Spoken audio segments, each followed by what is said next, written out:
जंग में गिदड़ कंहिं तरफ़ वञी रहियो हुयो त हिन खे अचानक हिकिड़ो मुअल ढोर नज़र आयो।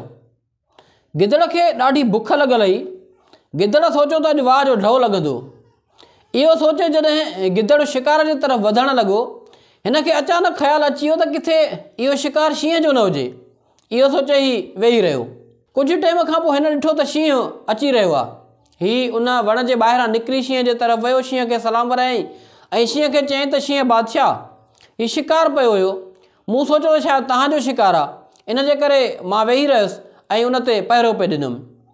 शींहं चयोसि त गिदड़ ॻाल्हि ॿुध, शींहं हमेशह ज़िंदा जानवर जो ऐं ताज़ो शिकार करे खाईंदो आहे। शींहं कॾहिं बि मुअल जानवर जो शिकार नाहे कंदो।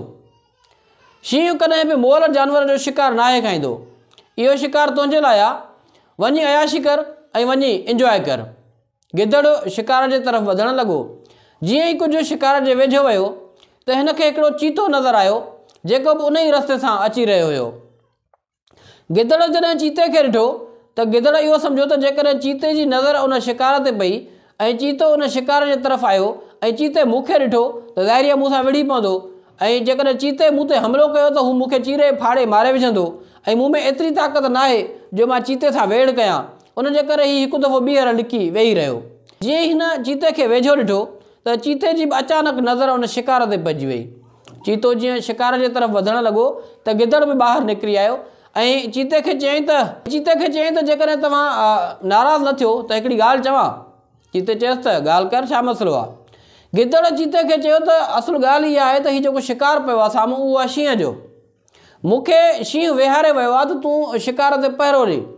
तव्हांखे अगरि यकीन नथो अचे त हीउ ॾिसो, ऐं शींहं जा पेरा पिया आहिनि। कुझु ई वक़्तु अॻु में शींहं हिते आयो हुयो ऐं मूंखे विहारे वियो आहे। हाणे वधीक तव्हांजी मर्ज़ी आहे। चीते सम्झो त जेकॾहिं शिकार शींहं जो आहे त शींहं बादशाह आहे ऐं शींहं सां असां विढ़ी जहिड़ो वेड़ न करे सघंदासीं। उन जे करे इहा ॻाल्हि सोचे चीतो शिकार जे तरफ़ न वधियो ऐं पंहिंजो रस्तो वठी हलियो वियो। उन खां पोइ जॾहिं चीतो हलियो वियो त गिदड़ शिकार खे ख़ूब इंजॉय कयो। दोस्तो, सियाणा चवंदा आहिनि त जेकॾहिं तव्हांजी हैसियत खां वधीक हे कमु, जेकॾहिं तव्हां पंहिंजे पाण में ताक़त वित औकात नथा रखो त घटि में घटि सियाणप खां ऐं ज़हानत खां ऐं अकुल खां कमु वठो।